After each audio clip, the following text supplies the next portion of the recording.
Chers frères et sœurs, est-ce que vous savez ce qui s'est passé le 7 mai 1976 ? C'est une date extrêmement importante dans l'histoire du salut. Le 7 mai 1976, c'est le jour où j'ai été baptisé. Voilà. Donc j'ai 45 ans de baptême. J'étais né bien sûr quelques semaines avant. On pense évidemment tous plus à notre anniversaire tout court, à notre jour, le jour de notre naissance, qu'au jour de notre baptême. Et pour tout vous avouer, je suis allé vérifier ce matin ma date de baptême. Donc moi non plus, je m'en souviens pas assez. Vous voyez ? Donc, en fait, le jour de notre baptême, il s'est passé quelque chose de tellement dingue que c'est plutôt de cette date qu'on devrait se rappeler tous, plutôt que de notre naissance. Notre naissance selon la chair, c'est bien, mais notre naissance à la vie de Dieu, en nous, notre renaissance, notre régénération, elle a eu lieu au jour de notre baptême. Et ce qui s'est passé pour le Christ au jour de son baptême a quelque chose à nous dire, à nous, sur qu'est-ce qui s'est passé au moment de notre baptême. Alors j'aimerais y revenir un tout petit peu. Tout d'abord, il nous est dit que le ciel s'ouvrit. Le ciel s'ouvrit, c'est tout un symbole. Le ciel, c'est le domaine de Dieu, de la présence de Dieu. Le ciel s'ouvre au moment du baptême du Christ. Comme pour nous dire que grâce au Christ, la communion avec Dieu est désormais possible. Grâce à l'incarnation, qui est cette réunion, cette union la plus incroyable, la plus inimaginable entre Dieu et l'humain, dans la personne même de Jésus, déjà depuis l'incarnation, mais bien évidemment grâce à la mort de Jésus, qui paye pour nos péchés, eh bien, la réconciliation avec Dieu peut avoir lieu, la réunion, la nouvelle communion avec Dieu peut avoir lieu, puisque c'est le péché, précisément le péché d'Adam et Ève, et chacun de nos péchés, qui nous coupe de Dieu. Qui nous coupe de Dieu, et le Christ, par sa mort, a permis notre réconciliation avec Dieu. Donc Jésus qui est baptisé dans le Jourdain, à ce moment-là, le ciel s'ouvre comme un message pour nous dire, voilà, grâce à celui-ci, dont le Père va dire dans quelques instants qu'il est le Fils bien-aimé, grâce à Jésus, désormais la communion avec Dieu est possible. Et c'est ce qui s'est passé au moment de notre baptême, au moment du sacrement du baptême qu'on a reçu. Nous avons été lavés du péché originel, de la marque du péché originel qui habitait notre cœur, alors que nous étions bébés, enfants, que nous n'avions commis encore aucun péché personnel, pour ceux qui ont été baptisés tout petits. Cette marque du péché originel a été effacée. Et puis si nous avons été baptisés enfants, adolescents, jeunes, etc., adultes, tous nos péchés personnels, ce qui nous coupe de Dieu, encore une fois, a été effacé par Jésus au moment de notre baptême. Ce pardon que Jésus avait acquis sur la croix, il nous est octroyé, il nous est donné, il nous est offert au jour de notre baptême. Si bien qu'un adulte, écoutez bien, qui est baptisé n'a même pas le besoin de se confesser. Des fois, c'est une question que les catéchumènes nous posent, est-ce qu'on doit se confesser avant le baptême ? Non. En revanche, tu dois dans ton cœur faire un acte de repentir sincère, une demande sincère de pardon à Dieu de tes péchés au Seigneur avant ton baptême, évidemment. Le pardon n'est pas magique. Attention. Je pense que c'est oublié par certains au moment de leur baptême. Le pardon sera donné au moment où tu feras un acte de repentir sincère de tes péchés. Et bien sûr, à ce moment-là, c'est le baptême qui te lave de tes péchés. Tu n'as même pas besoin d'aller te confesser. Après, oui, comme tu referas des péchés graves, peut-être, tu auras évidemment la nécessité d'aller te confesser pour retrouver cette sainteté de Dieu que Dieu t'avait donnée au jour de ton baptême. Donc vous voyez, le ciel s'ouvre, c'est le pardon des péchés, la communion retrouvée avec Dieu. Et puis il nous est dit, deuxième chose, que l'Esprit Saint descend sur Jésus, sous une forme corporelle, comme une colombe. Un peu mystérieux, on ne sait pas trop ce que c'était, mais une forme corporelle comme une colombe. C'est pas une colombe, c'était une forme corporelle comme une colombe, qui est descendue sur Jésus. Et alors Jésus est pleinement habité de l'Esprit Saint, mais au moment de son baptême, il y a comme une manifestation de la Trinité tout entière. Jésus le Fils qui est dans l'eau, qui est en train d'être baptisé par Jean-Baptiste, l'Esprit Saint qui se manifeste sous cette forme corporelle, et puis dans quelques instants, on va l'entendre, la voix de Dieu le Père. Le Père, l'Esprit Saint, le Fils. On a la Trinité tout entière qui est là. C'est une manifestation de Dieu. D'ailleurs, vous savez peut-être que c'est une tradition très ancienne de l'Église de considérer qu'à l'Épiphanie, qu'on a célébrée la semaine dernière, on célèbre en fait 3 grandes manifestations de la divinité de Jésus. L'Épiphanie d'abord, les mages, les rois mages adorent le Seigneur Jésus, s'inclinent devant lui et lui offrent leur présent en signe d'adoration, en signe qu'ils reconnaissent en Jésus Dieu fait homme. Et puis, deuxième chose, c'est la fête d'aujourd'hui, le baptême du Seigneur, où là aussi on a une manifestation de la divinité de Jésus, le Fils lui-même, la voix du Père, l'Esprit Saint, sous cette forme d'une colombe. Et puis dimanche prochain, on aura les noces de Cana. On lira les noces de Cana à l'Évangile, qui a été la première manifestation publique à l'âge adulte de la puissance de Jésus, la puissance personnelle de Jésus qui transforme de l'eau en vin par sa propre puissance, lui qui est Dieu. Vous voyez, 3 manifestations, 3 épiphanies, l'épiphanie elle-même, les rois mages, le baptême du Christ aujourd'hui et dimanche prochain, les noces de Cana. Donc pour revenir à cet Esprit Saint qui descend sur Jésus, cela nous rappelle aussi qu'à notre propre baptême, l'Esprit Saint est descendu.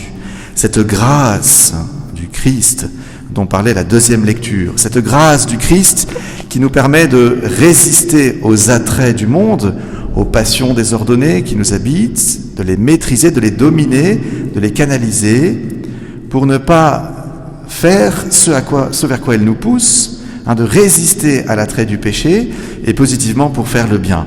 On appelle ça dans la théologie catholique la grâce sanctifiante. Oui, la grâce qui nous guérit du péché, la gratia sanans comme on dit, la grâce qui nous guérit du péché. Et puis il y a la gratia elevans, la grâce qui nous élève, la grâce qui nous fait vivre au niveau même de la charité de Dieu. C'est une grâce que vous avez reçue à votre baptême, qui fait que dans votre cœur ont été semés par le Seigneur Tout-Puissant la foi, l'espérance, la charité divine, les vertus morales infuses, comme on dit, c'est-à-dire cette capacité à faire le bien qui vient de Dieu lui-même. Nous sommes des surhommes, comme dirait Nietzsche, mais lui il le disait dans un autre sens. Cette quête du surhomme qui nous habite tous, nous aimerions tous être tellement plus parfaits que nous sommes. Eh bien, c'est possible avec cette chose merveilleuse que nous avons reçue au moment du sacrement de notre baptême. Vous savez, il y a une grande différence entre la théologie catholique et la théologie protestante, avec tout le respect pour peut-être les protestants ou les évangéliques qui seraient parmi nous. Dans le protestantisme, vous faites tout à la force du poignet en réalité. Eux qui disent que la grâce seule suffit, en réalité, ils nous disent c'est en fonction de tes efforts, de ta foi personnelle que Dieu va agir. Et nous disons oui, d'accord, ça c'est vrai, mais c'est vrai en partie. Parce que dans les sacrements, pardonnez-moi, les sacrements agissent indépendamment de ta foi. La preuve, c'est que tu as été baptisé bébé. Et que même si tu étais bébé, incapable de parler, incapable de comprendre, incapable de faire quoi que ce soit, eh bien, le Seigneur a semé dans ton cœur la foi, l'espérance et sa propre charité divine pour que tu sois petit à petit, grâce à l'éducation de tes parents, ta famille, de l'Église tout entière, tu sois capable de poser les actes mêmes de Dieu.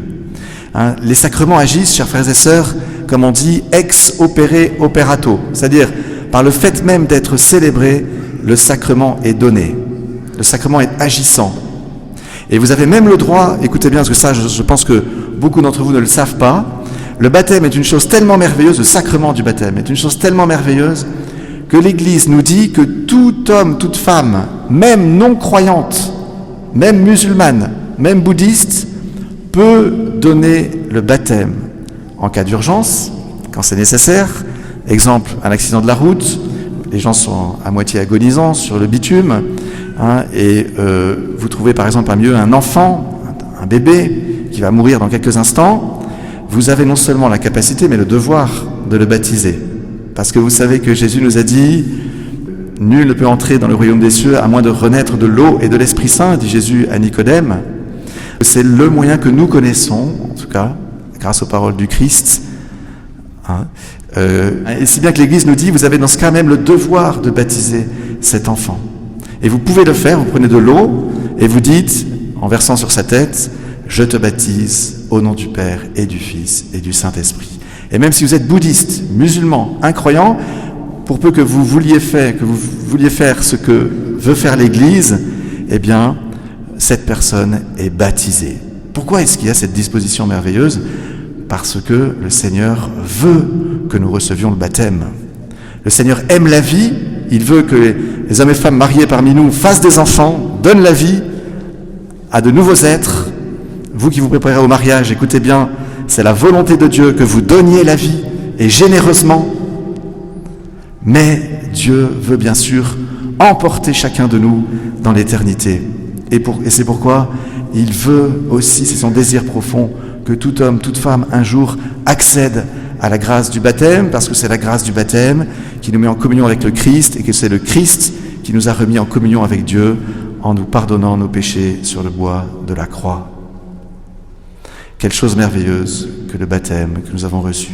Alors, troisième point, c'est que maintenant, on a parlé de Jésus qui est dans l'eau, qui est baptisé, on a parlé que le ciel s'ouvrait, on a parlé de l'Esprit Saint qui descend, la grâce sanctifiante dans nos cœurs. Et puis on a maintenant cette voix de Dieu le Père, troisième point, qui dit à Jésus, « Tu es mon Fils, en toi je mets toute ma joie. En toi j'ai toute ma joie. Tu es mon Fils bien-aimé, en toi j'ai toute ma joie. » Chers frères et sœurs, fermons les yeux quelques instants et écoutons le Père qui nous dit cela. « Tu es mon Fils, ma fille bien-aimée. En toi, j'ai toute ma joie. J'habite en toi depuis ton baptême. Tu es ma joie, tu es ma créature. Mon Fils est mort pour toi. Depuis ton baptême, il y a l'image même de mon Fils en ton âme. Je vois en toi la beauté, la sainteté, le don généreux de mon propre Fils. Je t'aime, tu m'appartiens. J'ai tout donné pour que tu sois éternellement avec moi. » Ce que Jésus a entendu, chers frères et sœurs, est vrai pour nous depuis que nous sommes baptisés. Alors ceux qui ne sont pas baptisés vont dire « Mais alors moi je ne suis pas aimé de Dieu ?» Bien sûr que si, tu es aimé de Dieu. Et le Seigneur habite par sa présence d'immensité, comme on dit, lui qui est présent à toute sa création, il habite aussi ton âme, mais c'est ton âme en quelque sorte qui n'est pas encore pleinement amie avec Dieu, parce que tu es encore marqué par le péché originel. Et au jour de ton baptême, la Trinité tout entière viendra s'unir parfaitement à ton âme. C'est ton âme qui retrouvera cette union avec lui pour laquelle tu as été fait, tu as été faite. Quelle merveille que notre baptême. Le Seigneur nous dit, tu es mon Fils, je t'ai engendré. Tu es mon Fils, je t'ai engendré. Vous savez que le Fils, Dieu le Fils, est éternellement engendré par le Père dans la Sainte Trinité. Eh bien, à notre baptême, c'est comme si Dieu nous disait aussi, je te recrée, je t'engendre, je te refais comme mon Fils, ma fille. Et pour que la beauté de Dieu habite en ton âme, la beauté, la sainteté de mon propre Fils. Alors, chers frères et sœurs, rendons grâce à Dieu pour le jour de notre baptême. Allons peut-être dès cet après-midi, rechercher dans nos archives, dans notre livret de famille catholique, la date de notre baptême.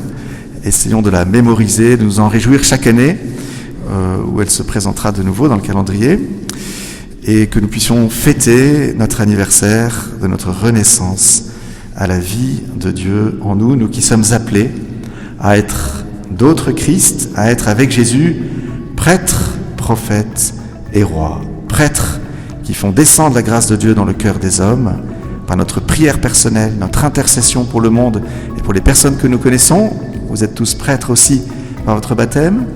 Prophètes, car vous êtes appelés à transmettre vous aussi cette parole de Jésus lui-même, et vous en avez la capacité qui a été renforcée à votre confirmation. Prêtres, prophètes et rois. Rois dans le Christ, rois avec le Christ, car vous aussi vous servez les autres et vous les conduisez vers Dieu. Vous êtes appelés à régner comme le Christ, en conduisant le peuple qu'il vous confie vers lui et vers la vie éternelle. Amen.